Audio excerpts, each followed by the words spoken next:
الحمد للہ رب العالمین والصلاة والسلام علی سید الانبیاء والمرسلین وعلی آلہ وصحبہ اجمعین اما بعد اعوذ باللہ من الشیطان الرجیم بسم اللہ الرحمن الرحیم یا ایہا الذین آمنوا اتقوا اللہ حق تقاتہ ولا تموتن الا وانتم مسلمون یا ایہا الناس اتقوا ربکم الذی خلقکم من نفس واحدہ وخلق منها زوجها وبث منہما رجالا کثیرا ونساء واتقوا اللہ الذی تساءلون به والارحام ان اللہ کان علیکم رقیبا یا ایہا الذین آمنوا اتقوا اللہ وقولوا قولا سدیدا یصلح لکم اعمالکم ویغفر لکم ذنوبکم ومن یطع اللہ ورسولہ فقد فاز فوزا عظیما وقال فی موضع آخر وعباد الرحمن الذین یمشون علی الارض ہونا واذا خاطبهم الجاہلون قالوا السلاما رب اشرح لی صدری ویسر لی امری واحلل عقدۃ من لسانی یفقهوا قولی اللہم انفعنی بما علمتنی وعلمنی ما ینفعنی وزدنی علما والحمد للہ علی کل حال۔ محترم ناظرین، آپ کا ایک مرتبہ اور میں اس حلقے کے اندر استقبال کرتا ہوں، اور پھر میں آپ کو یہ یاد دلانا مناسب سمجھتا ہوں۔ ہم لوگ گزشتہ حلقے میں عباد الرحمن کے تعلق سے کچھ باتیں کر رہے تھے، اور جو تمہیدی گفتگو میں کہہ سکوں اسے کہ آخر کار میں نے اس موضوع کو کیوں چنا ہے، اس موضوع کو بولنے کا مقصد کیا ہے، یہ موضوع کیا ہماری زندگیوں میں افیکٹ کر سکتا ہے، اثر کر سکتا ہے، یہ کچھ باتیں میں نے آپ کے سامنے بیان کی۔ ان میں سے ایک اہم چیز ناظرین اکرام، اس موضوع کے انتخاب کی اہم وجہ یہی ہے کہ اللہ تبارک و تعالیٰ آسانی سے ہمیں دخول جنت عطا فرمائے، جنت میں ہم آسانی سے داخل ہو جائیں، اس کی رحمت ہمارے شامل حال ہو جائے۔ چلیے ابھی کچھ باتیں تمہیدی گفتگو کے بعد اصل گفتگو پر ہم آنا چاہتے ہیں۔ پہلی صفت جو عباد الرحمن کی، میرے بھائیوں ناظرین اکرام غور سے سنیے گا، یہ کسی عالم کو پسند نہیں ہے، مولوی صاحب کو یہ صفات پسند نہیں ہے، یہ صفات ڈائریکٹ ہمارے خالق کو پسند ہیں۔ اللہ کو پسند ہے کہ بندہ اس کا ایسا ہو، اس کے رب کو پسند ہے کہ اس کا بندہ اس طریقے سے ہونا چاہیے۔ کیسا ہونا چاہیے اس میں بیان کیا گیا ہے، کسی اور کتاب میں نہ جائیے گا آپ، قرآن کھولیے، قرآن میں بیان کیے گئے ہیں، کہیں اور نہیں ہے۔ محترم ناظرین، قرآن کی یہ آیت کریمہ، پہلی صفت الحمدللہ وعباد الرحمن الذین یمشون علی الارض ہونا، رحمان کے بندوں کی پہلی صفت یہ ہے کہ وہ زمین پر نرمی سے چلتے ہیں۔ میں اسی پر گفتگو کر رہا تھا گزشتہ حلقے میں، نرمی سے چلنے کا مطلب کیا ہے، کیا مطلب ہے نرمی سے چلنے کا؟ میں اس کو سمجھانے کے لیے ایک لفظ آپ کو بتانا مناسب سمجھتا ہوں۔ وہ لفظ ہے حضرت عمر بن الخطاب رضی اللہ عنہ کا۔ حضرت عمر بن الخطاب رضی اللہ عنہ نے ایک نوجوان کو دیکھا، وہ نوجوان ایسا چل رہا تھا گویا کہ ابھی گر جائے گا، وہ ایک دم بیمار کی طرح چل رہا تھا۔ حضرت عمر بن الخطاب رضی اللہ عنہ نے اس سے پوچھا، کیوں ایسا چل رہے ہو بھائی؟ تو اس نوجوان نے کہا کہ نہیں، اللہ تبارک و تعالیٰ کا ارشاد ہے نا قرآن مجید کے اندر، عباد الرحمن وہ ہوتے ہیں جو نرمی سے چلتے ہیں، تو میں نرمی سے چلنے کی کوشش کر رہا ہوں۔ تو حضرت عمر ابن خطاب نے کوڑا اٹھا لیا، ارے پاگل، یہ مطلب نہیں ہے نرمی سے چلنے کا کہ تم گر جاؤ، یہ معنی نہیں ہے نرمی سے چلنے کا۔ نرمی سے چلنے کا معنی یہ ہے الذین یمشون علی الارض ہونا من غیر استکبار ولا اشر ولا بطر، یہ لفظ استعمال کیا گیا، یہ میری تفسیر نہیں ہے۔ الحمدللہ دنیا کے اندر جو امام التفسیر جو مانے جاتے ہیں، علامہ ابن کثیر رحمۃ اللہ علیہ، ان کی بیان کی ہوئی تفسیر ہے یہ۔ اللہ تبارک و تعالیٰ کو ہماری چال میں تکبر پسند نہیں ہے، مریل کی طرح چلنا یہ معنی نہیں ہے، بیمار کی طرح چلنا یہ معنی نہیں ہے، چال میں نرمی ہو، چال میں تکبر نہ ہو، یہ بتانا مقصود ہے۔ اللہ کے رسول صلی اللہ علیہ وسلم چال کی بات قرآن مجید میں، چلن کیسے چلنا چاہیے، میں ایک مثال ہمارے نبی کی دینا چاہوں گا، نبی کریم صلی اللہ علیہ وسلم کی۔ اللہ کے رسول صلی اللہ علیہ وسلم کے بارے میں حدیث میں آتا ہے، کان رسول اللہ صلی اللہ علیہ وسلم، اللہ کے رسول صلی اللہ علیہ وسلم کس طریقے سے چلا کرتے تھے، حدیث کے اندر یہ لفظ استعمال کیے گئے ہیں، نبی کریم صلی اللہ علیہ وسلم ایسے چلتے تھے کأنما ینحت من سبب، یہ لفظ ہے حدیث کا، کأنما ینحت من سبب، آپ زمین پر پیر جو ہے وہ دبا کر رکھتے تھے، ایسا نہیں ہوتا کہ پیر اتنا ہلکا رکھتے نبی کریم صلی اللہ علیہ وسلم کے گر جائیں، لڑک جائیں، کأنما ینحت۔ اور احادیث میں یہ بھی آتا ہے نبی کریم صلی اللہ علیہ وسلم کی چلن کے تعلق سے، سمندر میں کشتی جیسے چلتی ہے، الحمدللہ سمندر میں کشتی جیسے چلتی ہے، سامنے کا جو حصہ ہے نوس جسے ہم کہتے ہیں، ناک اس کی جو ہوتی ہے کشتی کی، اگلا حصہ کبھی سامنے ایسے آتا ہے پھر اس طریقے سے جاتا ہے۔ اللہ کے رسول صلی اللہ علیہ وسلم کی چال کو سمندر میں کشتی سے تشبیہ دی گئی ہے، میں ایک اور مثال اس کی دینا چاہوں گا. چال کی بات آ رہی ہے. نوجوانان ملت کے اندر، مسلمانوں کے اندر اس بات کا شوق ہونا چاہیے میری چلن اللہ کے رسول صلی اللہ علیہ وسلم کی طرح ہو، میں نبی کریم صلی اللہ علیہ وسلم کی طرح چلوں. آپ کی چال سے بہتر دنیا میں کسی کی بھی چال نہیں ہے، کسی کی بھی چلن نہیں ہے. دوسری جنگ ہماری ہوتی ہے، اس جنگ کا نام ہے جنگ احد. نبی کریم صلی اللہ علیہ وسلم اس جنگ کے اندر آپ صلی اللہ علیہ وسلم کے 70 صحابہ کرام مارے جاتے ہیں، شہید کر دیے جاتے ہیں، اور خود نبی کریم صلی اللہ علیہ وسلم زخمی ہو کر ایک گڑھے میں گر جاتے ہیں. ابن قمیہ نام کا ایک آدمی اللہ کے رسول صلی اللہ علیہ وسلم پر حملہ کرتا ہے. دوسری جنگ، جنگ احد. 4 دانت نبی کریم صلی اللہ علیہ وسلم کے گر جاتے ہیں، 4 دانت ٹوٹ جاتے ہیں. جو خود پہنے ہیں، میں چال کو سمجھا رہا ہوں، آپ کی چال کیسے ہوتی تھی اسے سمجھانے کی کوشش کر رہا ہوں. جو خود پہنے ہوئے تھے، جو ٹوپی جنگ میں پہنتے ہیں لوہے کی، وہ پہنے ہوئے تھے، اس کے اندر جو چیزیں موجود تھی وہ کن پٹیوں میں دھس گئیں اللہ کے رسول صلی اللہ علیہ وسلم کی. مشہور یہ ہو گیا کہ اللہ کے رسول صلی اللہ علیہ وسلم کا انتقال ہو گیا ہے میدان جنگ میں. جی ہاں، کافی دیر کے بعد ایک گڑھے سے ایک آدمی نکلتے ہیں، ایک گڑھے سے ایک آدمی نکلتے ہیں، سارا کا سارا چہرہ خون سے لہو لہان ہے. جی ہاں، کوئی پہچان نہیں پا رہا کہ اللہ کے رسول صلی اللہ علیہ وسلم. آپ کی چال کو دیکھ کر، آپ جو چل کر آ رہے تھے، آپ کی چلن کو دیکھ کر صحابہ نے پہچانا، ہاں ھذا رسول اللہ، ہاں یہ اللہ کے رسول صلی اللہ علیہ وسلم ہیں. نبی کریم صلی اللہ علیہ وسلم کا انتقال نہیں ہوا ہے. تو بتانا، میں نے یہ مثالیں آپ کے سامنے حضرت عمر نے جو کہا وہ، اور خود نبی کریم صلی اللہ علیہ وسلم کی چال کی مثال اس لیے میں نے آپ کے سامنے بیان کی کہ چلنا آدمی کا الگ الگ ہو سکتا ہے، وہ کوئی خراب بات نہیں ہے. اس میں اللہ تبارک و تعالیٰ نے نہیں کہا کہ وہ اللہ کو پسند نہیں ہے. بات یہ ہے جو چال ہے تکبر نہ ہو چال کے اندر، مقصد یہ ہے بولنے کا، چال میں چلن کے اندر تکبر نہ ہو، شوبازی نہ ہو. میں نوجوانان ملت سے گزارش کرتا ہوں، آپ کو اللہ نے جو طاقت دی ہے وہ ریمپ پہ چلنے کے لیے نہیں ہے کہ آپ تکبر سے چل کے دکھائیں کہ آپ کی باڈی اس طریقے سے ہے. حرام ہے اسلام کے اندر چلن کا ذکر قرآن میں ذکر کیا گیا ہے. حرام ہے اسلام کے اندر کہ آپ اپنی باڈی کو شو کریں.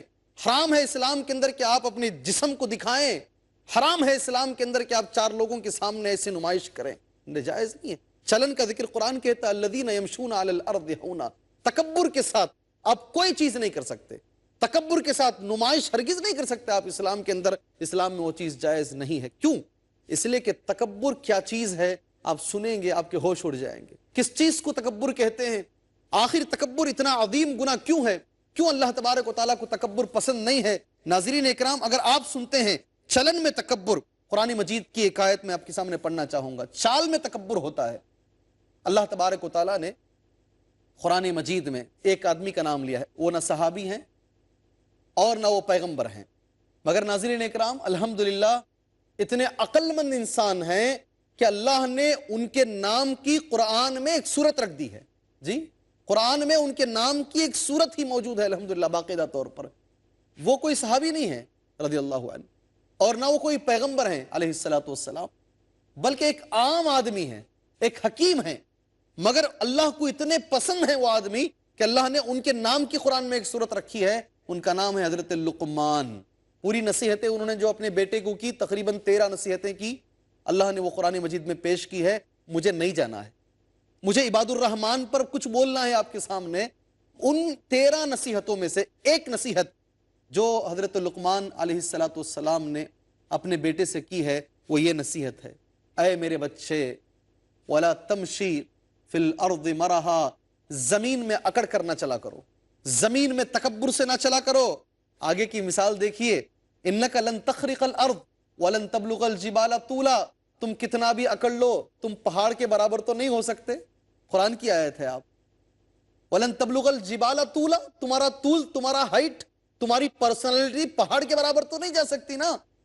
اللہ کی مخلوق پہاڑ بھی ہے، اور تم زمین کے اندر گھس تو نہیں جاؤ گے، زمین کو دبا تو نہیں سکتے تم کتنا بھی جو ہے اکڑ کر کے چلو. قرآن کی آیت ہے اِنَّكَ لَن تَخْرِقَ الْأَرْض، ارض کو تم دبا نہیں سکتے اور پہاڑوں کی بلندی کو تم پہنچ نہیں سکتے.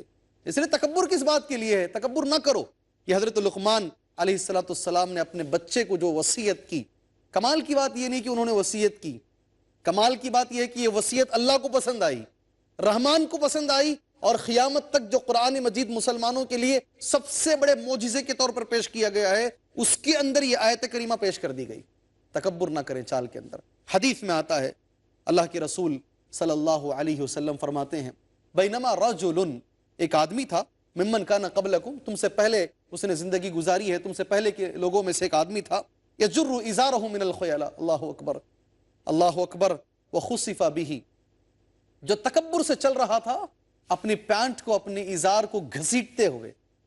کتنی بار کہا جاتا ہے، صحیح بخاری کی حدیث ہے یہ، ازارہ من الخیلاء، تکبر سے اپنے کپڑے کو گھسیٹتے ہوئے جا رہا تھا۔ اللہ تبارک و تعالیٰ کو وہ آدمی چلنے کی چال بتائی جا رہی ہے، اللہ تبارک و تعالیٰ کو وہ چال پسند نہیں آئی، اللہ نے اسے زمین میں دھسا دیا۔ اللہ چاہا تو یہ کام ہمارے ساتھ بھی ہو سکتا ہے، ہمیں بھی عین وقت پر اللہ کا عذاب آ سکتا ہے۔ کتنی بار نبی کریم صلی اللہ علیہ وسلم نے ہم سے کہا ہے، کتنی احادیث الحمدللہ بیان کی گئی ہیں کہ تمہارے جو کپڑے ہوں اس کپڑے کے اندر بھی تکبر نہیں ہونا چاہیے، تمہاری چال کے اندر بھی تکبر نہیں ہونا چاہیے۔ اللہ تعالیٰ کو پسند نہیں ہے کہ تمہارا کپڑا تمہارے ٹخنے سے نیچے آئے۔ اے مسلمان دوستوں، آپ سے میری گزارش ہے، پیارے رسول صلی اللہ علیہ وسلم کی حدیث ہے، باقاعدہ حدیث ہے نبی کریم صلی اللہ علیہ وسلم کی، ما اسفل من الکعبین، جو حصہ کعبین کے نیچے رہے گا، جو حصہ ٹخنے کے نیچے رہے گا، فہو فی النار، وہ حصہ جہنم میں چلے گا۔ ہاں ٹھیک ہے حضرت، جلنے دو۔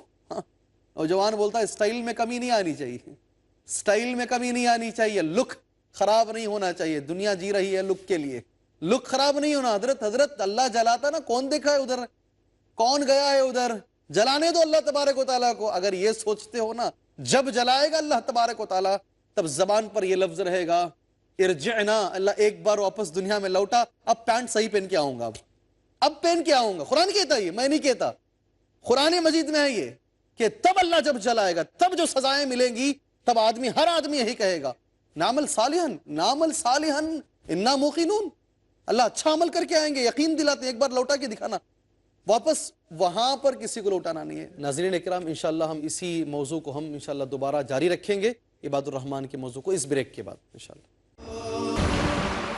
السلام علیکم ورحمۃ اللہ وبرکاتہ۔ ناظرین اکرام، جیسے آپ بریک پر جانے سے پہلے الحمدللہ ہماری گفتگو جو چل رہی تھی وہ عباد الرحمن کے تعلق سے، اور ان کی جو پہلی کوالٹی ہے، ان کی جو پہلی صفت ہے، جو زمین پر چلنے کے بارے میں جو بتائی گئی ہے، اس کو قرآن اور حدیث اور صحابہ کرام رضوان اللہ علیہم اجمعین کی زندگی سے میں آپ کے سامنے، اور خود صرف قرآن و حدیث نہیں اور صرف صحابہ کی زندگی نہیں، آج ہماری زندگی کے اندر اس میں کیا کیا خلل ہے، کیا کیا خرابیاں ہیں، جسے معاشرتی بیماریاں جسے ہم کہتے ہیں، جو معاشرے کی، سوسائٹی کی جو بیماریاں ہیں، قرآن اور حدیث کی روشنی میں جو غلط بیماریاں ہیں، میں اس پر نکیر کرنے کی بھی کوشش کر رہا تھا۔ اور میرا آخری جو لفظ وہ تھا کہ اللہ کے رسول صلی اللہ علیہ وسلم کا فرمان ہے، آپ کی حدیث یہ ہے کہ ما اسفل من الکعبین فہو من نار، جتنا بھی حصہ تمہارے ٹخنے کے نیچے رہے گا، تمہاری پینٹ کا حصہ ہو، تمہارے توپ کا حصہ ہو، تمہاری شرعی کا حصہ ہو، تمہاری کوئی بھی چیز جو تم پہنتے ہو، اگر ٹخنے کے نیچے تم پہنتے ہو، اتنا حصہ جہنم کی آگ میں چلے گا۔ تو آج کے نوجوانوں کے سامنے یہ حدیث کہی جائے، آج کے عقل مند لوگوں کے سامنے یہ حدیث کہی جائے، تو لوگ تو یہ کہتے ہیں شیخ کس نے دیکھا ہے؟ تو میں وہی بتا رہا تھا، جب دیکھیں گے، جب چکیں گے وہ مزہ، تو ہر ایک کی زبان سے یہی لفظ نکلے گا جو مزہ چکنے والا ہے، اے اللہ ایک بار واپس لوٹا نا تو دنیا کے اندر، ایک بار بھیجنا واپس اپنی زندگی میں۔ اب جب کپڑے سلائیں گے تو صحیح ڈھنگ سے سلائیں گے۔ اب نعمل صالحا انا موقنون، نعمل صالح یہ لفظ ہے قرآن مجید کا، ہم یقین دلاتے ہیں، انا موقنون، قرآن کہتا ہے ہم تجھے یقین دلاتے ہیں، اللہ تبارک و تعالیٰ یقین دلاتے ہیں، واپس جائیں گے تو نیک عمل کر کے آئیں گے، تب اللہ تعالیٰ کی طرف سے چھوٹ نہیں ہوگی۔ کسی کو جانے کے بعد واپسی اللہ تبارک و تعالیٰ نہیں کرے گا۔ اس لیے میری گزارش یہ ہے، آپ کے کپڑے سے تکبر نہیں ہونا چاہیے، آپ کی چال میں تکبر نہیں ہونا چاہیے۔ نبی کریم صلی اللہ علیہ وسلم، مجھے بڑا افسوس ہوتا ہے ہمارے نوجوانوں پر، ہمارے ان لوگوں پر بالخصوص جن کو نبی پسند ہیں صلی اللہ علیہ وسلم، اللہ کے رسول صلی اللہ علیہ وسلم سے بھی محبت ہے، مگر اللہ کے رسول صلی اللہ علیہ وسلم کے چہرے سے نفرت ہے۔ عجیب بات ہے، نبی سے محبت، نبی کے چہرے سے نفرت، نبی سے محبت، نبی کے کپڑوں سے نفرت، نبی سے محبت، نبی کریم صلی اللہ علیہ وسلم کے اخلاق سے نفرت۔ پھر کس چیز کی محبت کا دعویٰ کر رہے ہیں آپ؟ جھوٹی محبت ہے یہ، محبت نہیں، ڈھونگ ہے یہ۔ جی ہاں، اگر آپ کسی سے محبت کرتے ہیں تو اس کی ہر چیز سے محبت کیجیے۔ اللہ کے رسول صلی اللہ علیہ وسلم سے اگر آپ کی محبت ہے تو آپ کی ہر چیز جو نبی کریم صلی اللہ علیہ وسلم کے چہرے پر ہوتی تھی ہمارے اندر ہونی چاہیے۔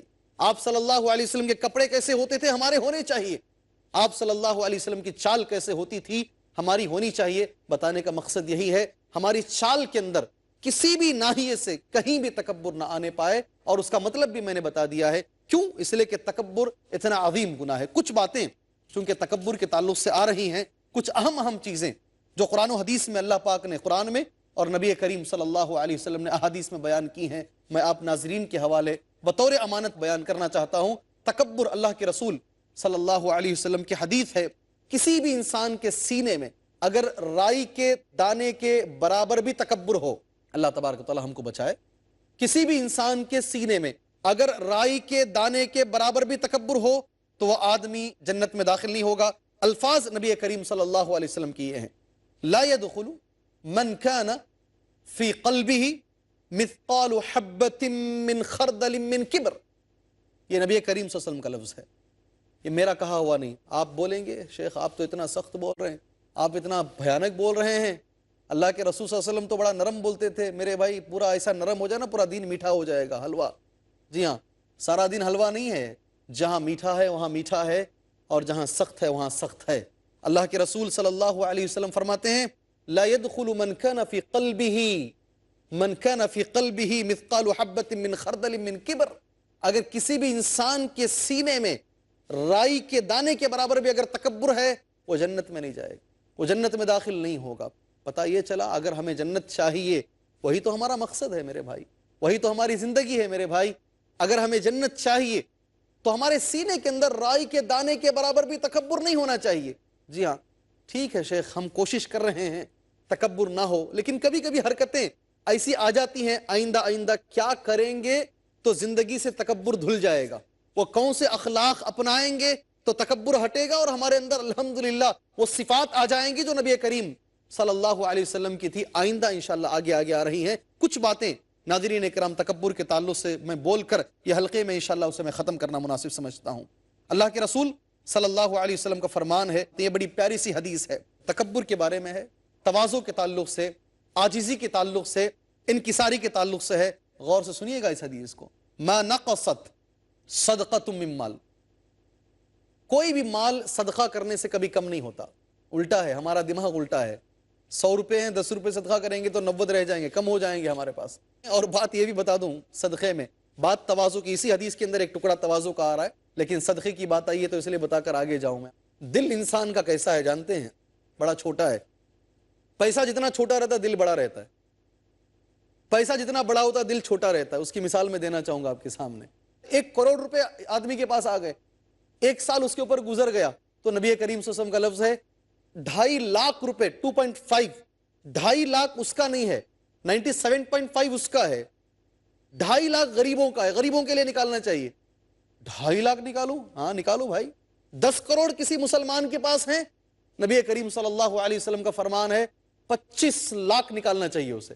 25 لاکھ، کتنے مسلمان ہیں 10 کروڑ کے مالک؟ الحمدللہ بتانے نہیں نکالتے۔ جیسے جیسے یہ عادت میٹر بڑھتا جاتا ہے نا، مال کا میٹر، دل چھوٹا اور چھوٹا ہو جاتا ہے۔ تو بتانے کا مقصد یہ ہے، اللہ کے رسول صلی اللہ علیہ وسلم فرماتے ہیں ما نقصت صدقۃ من مال، کوئی مال صدقے سے کم نہیں ہوتا۔ صدقہ کیجئے گا مال بڑھے گا، اگر آپ کا ایمان بڑھ کر ہے تو مال بھی بڑھے گا ضرور انشاءاللہ تعالی۔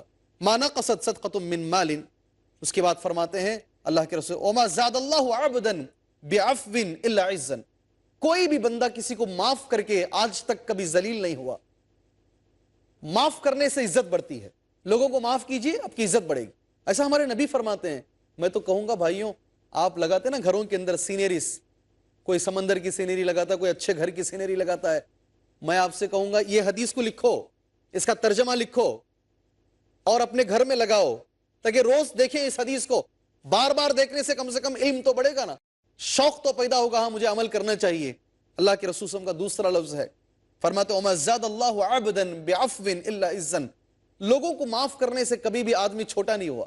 لوگ ہم پر ظلم کریں، ٹھیک ہے یار چلو کرنے دو، معاف کیجئے لوگوں کو، آپ کی عزت اور بڑھے گی۔ مثالوں کے لیے اصل موضوع رہ جائے گا۔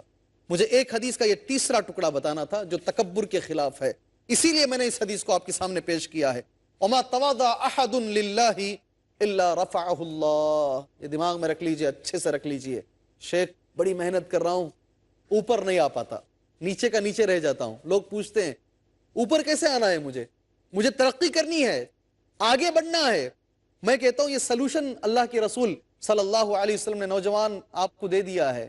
ان سے پوچھنے کی ضرورت نہیں. لیڈرشپ کی ڈگری کو جا کر یہ لیڈرشپ پڑھو یا یہ پڑھو وہ پڑھو نہیں، یہ پڑھو نا تم. اللہ کے رسول سے بہتر لیڈر کون ملے گا آپ کو؟